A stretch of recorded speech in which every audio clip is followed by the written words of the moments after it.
Hey everybody, it's Jeff with this week's midweek coaching prompt. And this week we're talking about the beauty and the blessing of serving others. You know, for the last 3 months, if you've been really paying attention to these midweek coaching prompts, we've been talking a lot about some internal work, about freedom, about understanding lies that are holding us back, about different pathways to transformation and to freedom.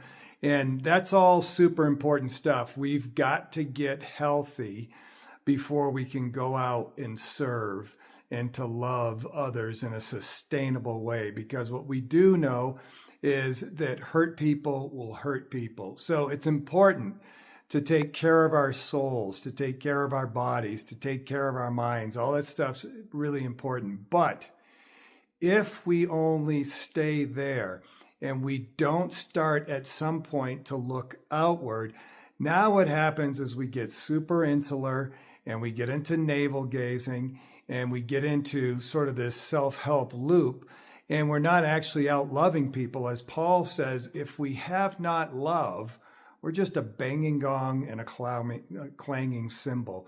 And so eventually, think about our slogan here. It's to be loved and go love.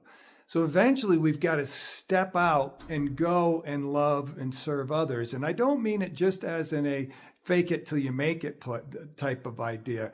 I'm talking about going out there and serving people out of compassion and then watching how that service does exactly what Richard Foster, who we read from the Celebration of Discipline, says service will do. It'll feed our hearts. In fact, Ralph Waldo Emerson said, one of life's most beautiful compensations is that no person could go serve another person without actually benefiting themselves. There's this loop, a healthy loop. My mentor, Bob Buford, called it altruistic egotism. The more we were altruistic in serving people, the more it actually would bring us joy. It would serve us well. Now, this isn't the reason to go do that with a hidden agenda. But listen, there are people that are hurting. Just look around your neighborhood. Look around every street corner. Look around at work. Look around at your church. Who needs help in practical, physical food ways, in encouraging words, in safety, just whatever it might be, day-to-day living ways that you could support another person that needs help. And so here's the big question. Here's the coaching question for this midweek coaching prompt.